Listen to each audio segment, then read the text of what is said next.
My stepson made it clear that I wasn't his real father, so in his eyes, I had no authority to tell him what to do. "You don't mean anything to me. You're just a nobody." Those were his exact words. So when it came time for college tuition, I simply told him he should ask his real father to cover the costs.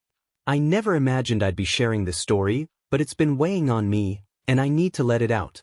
My name is Robert, and I'm 45 years old. I own a high-end wine bar in town, one that I built from the ground up with my own hands, and I take a lot of pride in it. That bar, in a way, led me to someone 5 years ago, or at least I believed it had. Her name was Melissa. She was the bookkeeper I hired to handle the financial side of things, making sure everything stayed in order. She was sharp, meticulous, and had this quiet elegance about her that caught my attention. But it wasn't just her work ethic that stood out. There was a warmth to her, something that made those long nights of reviewing numbers feel a little less tedious. At first, we kept things strictly professional. She was still new to the team, and I didn't want to cross any boundaries. But as time went on, I found myself hanging around her office more than necessary, coming up with excuses to check in, just so I could be near her. Eventually, I decided to make my move. "Let me take you to dinner," I said one evening after we wrapped up our work. She hesitated, then gave me a small smile. "Are you asking as my boss or as a man?" "As a man." That one dinner led to another, then another, until suddenly we were talking about a future together. Everything seemed to fall into place. Melissa was caring, thoughtful. Her son, Ethan, was polite and well-mannered. I started to believe I had finally found the family I'd always wanted. A year into dating, we tied the knot, and Melissa and Ethan moved into my home. At first, things were great. I threw myself into my new role as a stepfather, doing everything I could to be a positive presence in Ethan's life. I took him to sports games, helped him with school projects, and made sure he never went without. I covered family vacations, bought him the latest sneakers he wanted, and gave him the kind of life I wished I had at his age. From time to time, he would visit his biological father, which, to be honest, never sat well with me. From what I knew, Kevin had a history of drinking, bad enough that he nearly burned down their old apartment on multiple occasions. That's how he lost custody in the first place. But Melissa insisted that maintaining that connection was important. "He's still his father," she'd remind me whenever I voiced concerns. "Ethan needs to know that his dad still cares about him." The one time I actually saw Kevin at a school event, I had my doubts. He didn't exactly scream sober. His posture was unsteady, like he was struggling just to stay upright, and his eyes never quite focused. Still, I didn't say a word. After all, who was I to interfere? I was just the stepfather, right? Looking back now, I wish I had seen things for what they really were. I was so focused on being the perfect stepdad that I missed the bigger picture. But hindsight is always clearer, isn't it? And at that point, the real trouble hadn't even begun. Not even close. Before I knew it, Ethan's 18th birthday was around the corner, along with his high school graduation. The closer the dates got, the more anxious he seemed, walking around the house like a bundle of nerves. What if something goes wrong? What if no one shows up? What if it's not perfect? He'd say, stressing over every little detail. One evening, after seeing him worked up again, I placed a reassuring hand on his shoulder. "Hey, relax. I've got an idea." "What?" he asked, clearly skeptical. "How about we throw your party at the bar? I'll reserve the best section just for you." His face lit up instantly. I knew my wine bar had become a hotspot in town, and Ethan had been dying to show it off to his friends. "Really?" he said, already grabbing his phone. "Oh my God. My Instagram is going to blow up. Everyone at school is going to be so jealous." I went all out to make sure everything was just right. I wanted this night to be perfect for him. I even took him shopping for a designer suit, sleek, black, and sophisticated. When he tried it on, he looked like a young businessman ready to take on the world. I nodded in approval. "How many people do you think will be coming?" I asked as we went over the details. He hesitated, his fingers tapping on his phone. Around 30, I guess." "Great. Can you send me a guest list so I can make sure we have enough space and food for everyone?" "Oh, I don't really have one yet, he said quickly. Just plan for 30, okay? Looking back, I wish I had pushed him on that list. But at the time, I was too wrapped up in making everything perfect. The tables were set, the lighting was warm and golden, and the atmosphere at Upper West Wine Bar was everything I had envisioned. The place had transformed into the ideal spot for an 18-year-old's birthday, sophisticated, yet still youthful. We had a carefully curated menu of non-alcoholic cocktails and appetizers. Ethan looked sharp in his tailored black suit, laughing with his friends, snapping photos, and soaking in the attention. Melissa's family mingled with his classmates, and for a while, everything seemed to be going off without a hitch. But of course, nothing ever stays perfect for long. And then he walked in. Even before he spoke, I recognized Kevin. His movements were unsteady, his steps uneven, and his eyes had that unmistakable glassy sheen. He was drunk. "I'm here to wish my son a happy birthday," he announced, his voice far too loud for the setting, immediately drawing the attention of the guests. I was seated next to Ethan when Kevin stumbled toward our table, his stare filled with pure resentment as it landed on me. "Get up," he slurred, waving a hand dismissively. "That's my seat. I'm his real father, not you." Keeping my tone even, I replied, "There's plenty of seating at the next table with the other guests. Why don't you join them?" "No." This time, his voice had an edge to it, low, almost a growl. "This is my spot. You need to get out of my place. Who do you think you are?" I glanced toward Melissa, hoping she'd step in and de-escalate things, but she just sat there, her face pale, eyes fixed on her hands like they held some kind of answer. I took a slow, steady breath. This was Ethan's night, and I wasn't about to let it spiral any further. Locking eyes with Kevin, I made myself crystal clear. "You have two choices. Take a seat at the next table, or security will escort you out." His face twisted in anger. "Oh, listen to you," he sneered, swaying slightly as he gripped the edge of the table for balance. "Mr. Big Shot," throwing his weight around. His voice dripped with resentment. "You think you can just buy everything, don't you? Buy my son, buy my family's love." I could feel the room shift. Conversations had quieted. My regular patrons, pretending not to listen, were hanging on every word. My staff lingered at the edges of the room, waiting for my signal. Kevin wasn't finished. "You waltz in here with your fancy bar, your big house," he spat, his voice rising. "You think money can replace me? Newsflash, you can't buy family." Then, before anyone could react, he grabbed a plate from the table and hurled it to the floor. The sound of shattering glass cut through the stunned silence. Then another plate. And another. Fine cheeses and cured meats splattered across the pristine marble floor. A bottle of imported sparkling water tipped over, spilling across the polished wood of the bar. I didn't hesitate. Catching my security team's eye, I gave a single, subtle nod. Moving quickly and professionally, just as they were trained, they closed in. "Sir, it's time for you to leave," the head of security said firmly, gripping Kevin's arm. I watched as they led him away. His drunken protests slurred into incoherent rambling, his voice echoing off the walls until the front door shut behind him. Silence. Then, slowly, the murmur of conversation picked up again. I stood and put on my most reassuring smile. "I sincerely apologize, ladies and gentlemen. Please, let's continue the evening. Drinks are on the house." The regulars barely blinked. They were used to the occasional disruption. Within minutes, they were back to their conversations as if nothing had happened. But at our table, things weren't so easy. Ethan's friends and family sat stiffly, exchanging hushed whispers, their eyes darting between me, Melissa, and Ethan. I could already see it. By morning, this would be all over social media. Ethan sat motionless, barely touching his food, moving it around on his plate. That sharp black suit, the one that had made him look so confident earlier, now seemed to hang off him, making him look small. The party he had envisioned, the night he had been so excited for, had turned into an absolute disaster. An hour later, he mumbled, "I have a headache. Can we just go home?" And that was it.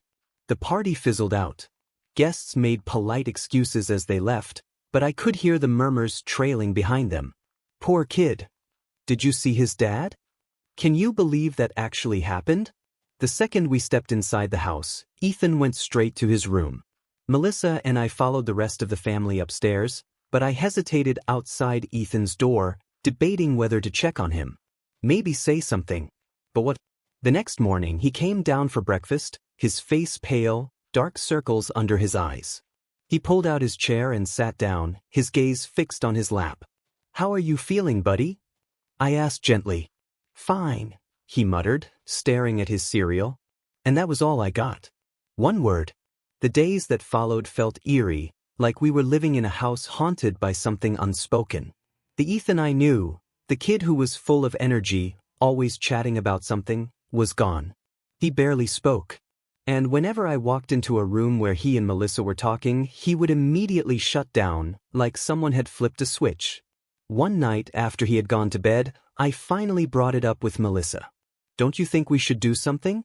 Maybe have him talk to someone?" She barely looked up from the book she was pretending to read. "He's fine.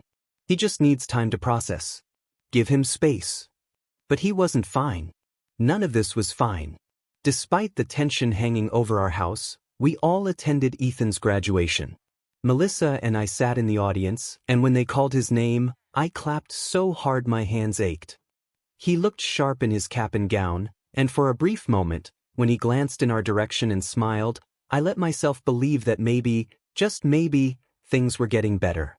Of course, we threw him a party at the house afterward.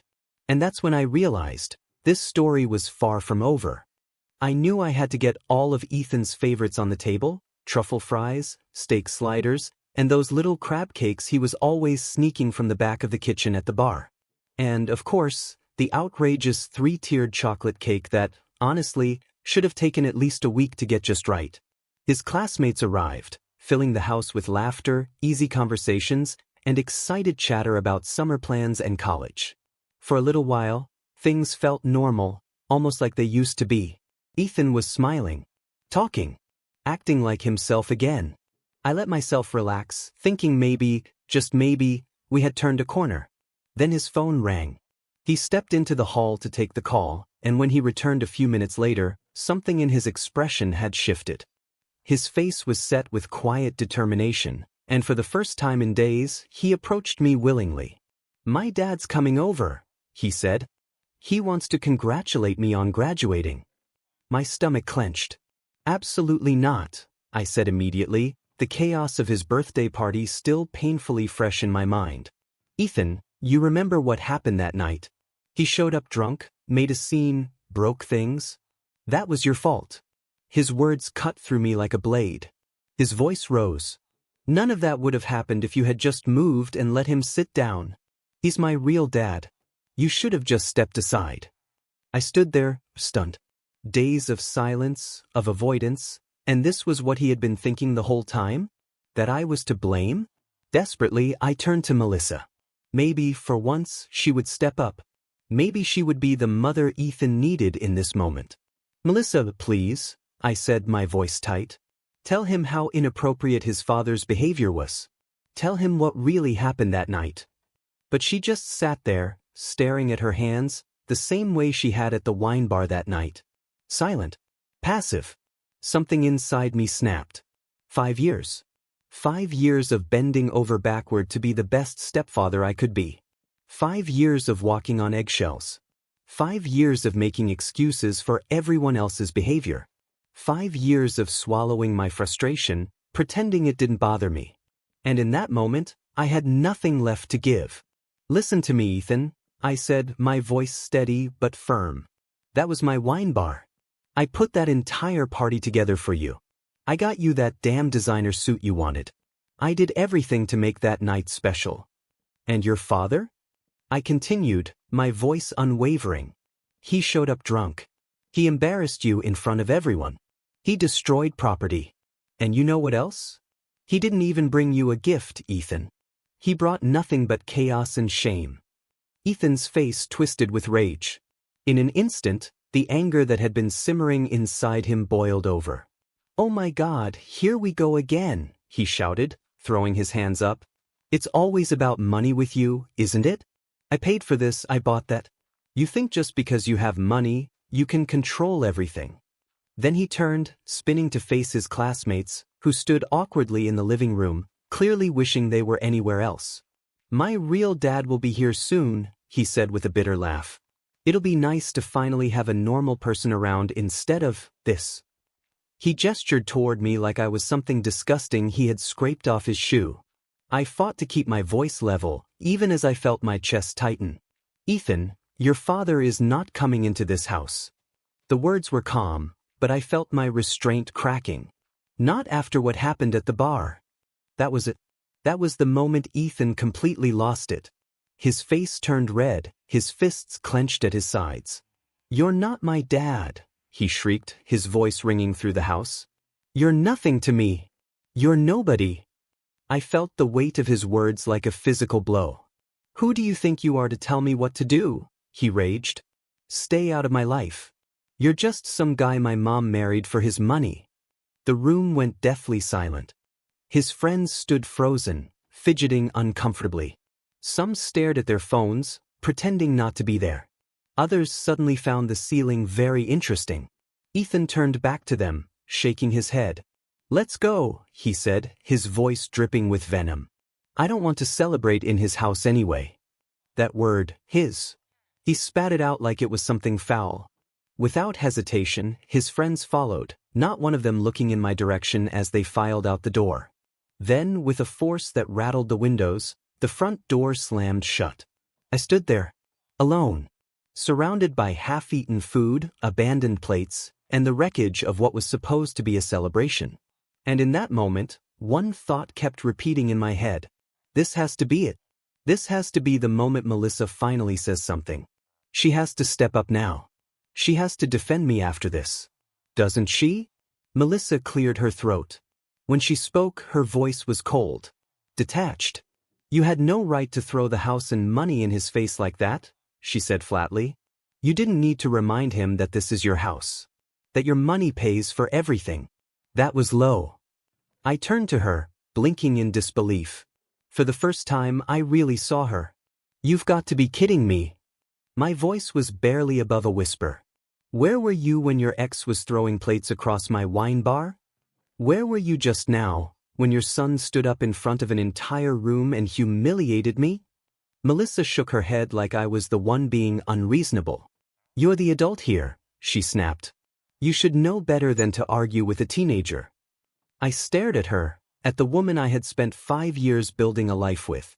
And for the first time, I realized I had been completely and utterly alone in this family all along. I let out a sharp, bitter laugh. And you should know better than to bury your head in the sand like a coward, I shot back. Because that's exactly what she did, wasn't it? She just sat there, pretending not to see, while her ex-husband and her son treated me like garbage. Well, I was done. Done playing the punching bag. Melissa's face darkened, but she said nothing. Instead, she turned and disappeared upstairs. A few minutes later, I heard the unmistakable slam of the guest room door. The next morning, breakfast felt more like a funeral. Melissa sat across from me, absently pushing scrambled eggs around her plate, doing everything she could to avoid looking in my direction. I was just about to stand up and leave when Ethan finally made his grand entrance. Still in last night's graduation party clothes, he stumbled into the kitchen, his disheveled appearance telling me everything I needed to know. The stench of alcohol hit me before he even made it to the table. I turned to Melissa, waiting for something. Some kind of reaction to the fact that her teenage son had clearly been out drinking all night and was only now dragging himself home at 9 in the morning. But, as usual, she said nothing. She just kept her eyes down, pretending not to notice. I exhaled slowly, turning to Ethan. Where have you been all night? I asked, keeping my voice neutral. He barely spared me a glance, his bloodshot eyes filled with nothing but disdain. None of your business, he sneered. You're not my dad. Then, with a smirk, he added, you're not anyone. Just some useless space taking up room in this house. And with that, he turned and staggered upstairs. Melissa remained at the table, silent. At this point, I was convinced that her silence was some kind of superpower, her way of avoiding responsibility for everything happening under this roof. The week that followed was like living in a haunted house, Except the ghosts weren't quiet, they were openly hostile. Ethan refused to speak to me directly. Instead, he talked about me as if I were some kind of invisible object. "Mom, can you ask your husband to pass the salt?" Or he'd walk into a room, glance at me standing there, then turn to Melissa and say, "This guy is in my way." And then he'd just stand there, waiting for me to move. I said nothing. 5 years of trying to be the perfect stepfather. 5 years of bending over backward to fit into a family that never truly accepted me. I was done. Let them show their true colors. And oh, did it. That Sunday, Melissa and I sat through yet another tense, silent dinner. And then, like a storm bursting through a quiet sky, Ethan came barreling into the dining room, waving an envelope like he had just won the lottery. "Dad, I got in," he shouted, practically bouncing with excitement. "And why you accepted me. I got into my dream school." I watched as he ran to Melissa, wrapping his arms around her. She beamed, hugging him tightly. They were both grinning from ear to ear. Then Ethan turned to her, and with a smirk I would never forget, he said, "Tell your husband he needs to pay for my tuition." Something inside me snapped. I smiled, but it wasn't warm.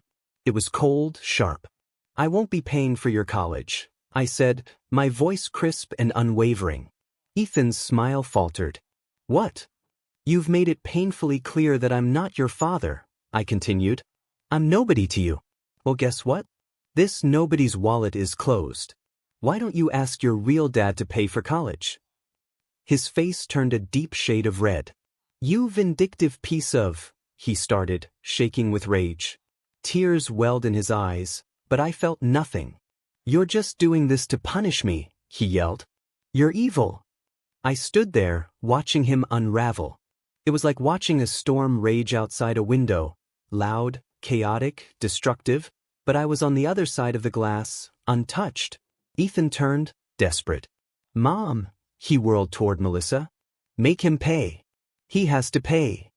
Melissa cleared her throat, and before she even spoke, I already knew what was coming. That same condescending, infuriating tone she always used.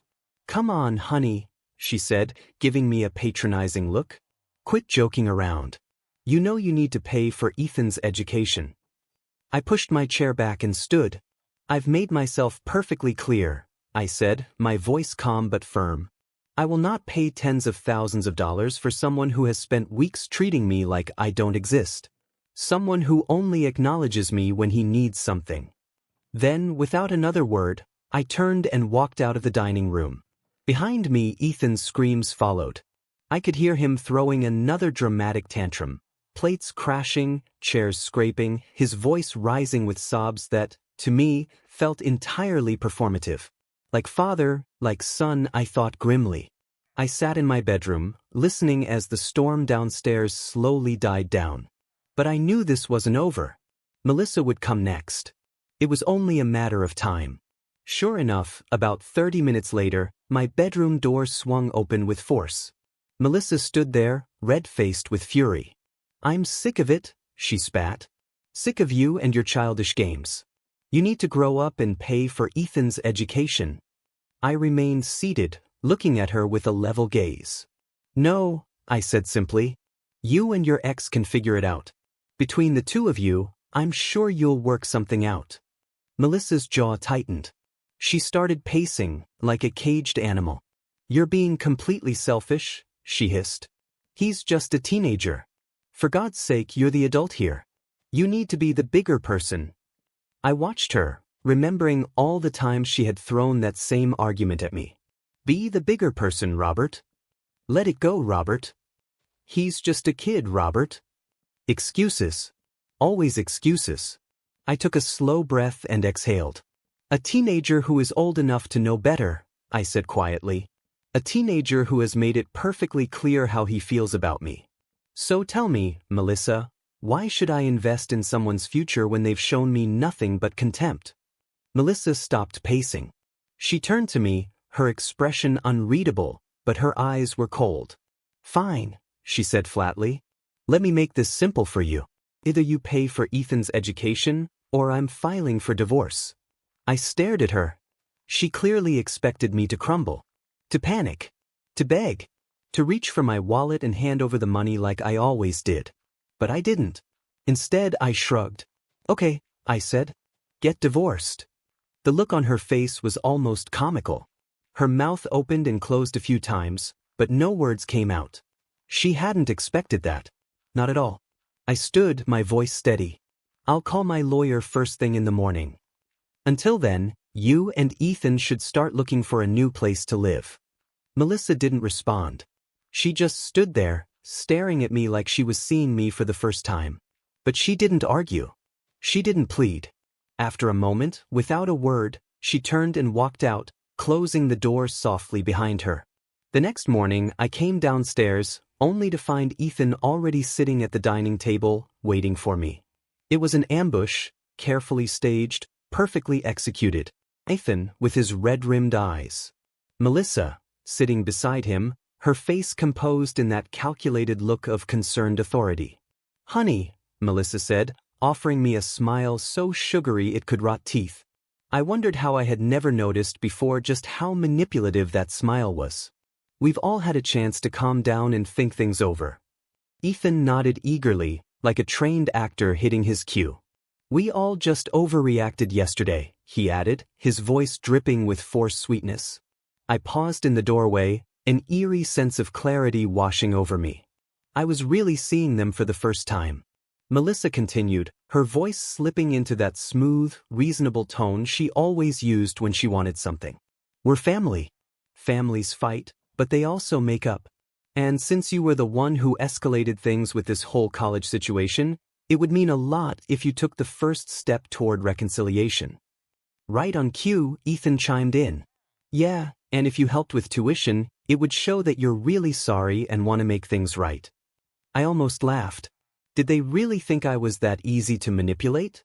That I would just forget everything because they threw together some half-hearted attempt at playing nice? I pulled out my phone. Actually, I said casually, I just got off the phone with my lawyer. The divorce papers will be ready by this afternoon.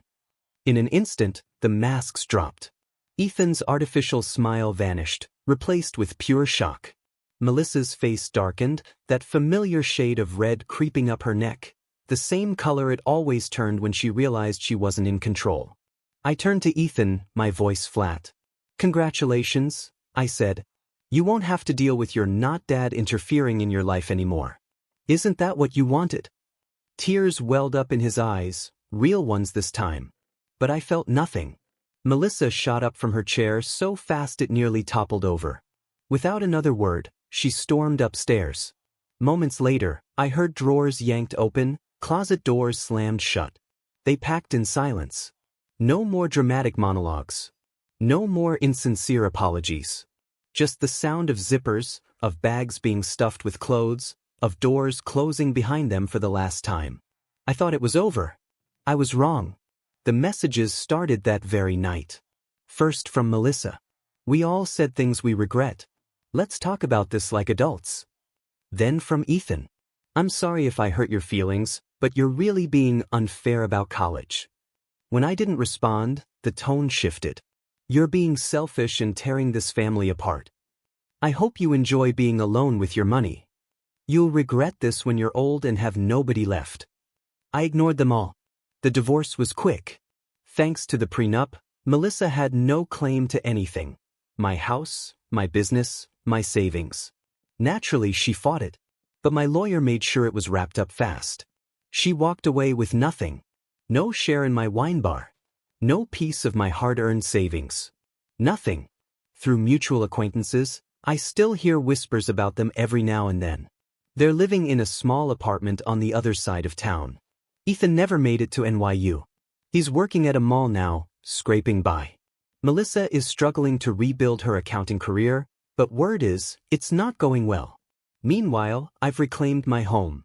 I got rid of every piece of furniture that reminded me of them. Redecorated the house. It feels bigger now. Lighter. Or maybe it's just me. Finally free from the weight of trying to buy love from people who were only ever interested in selling.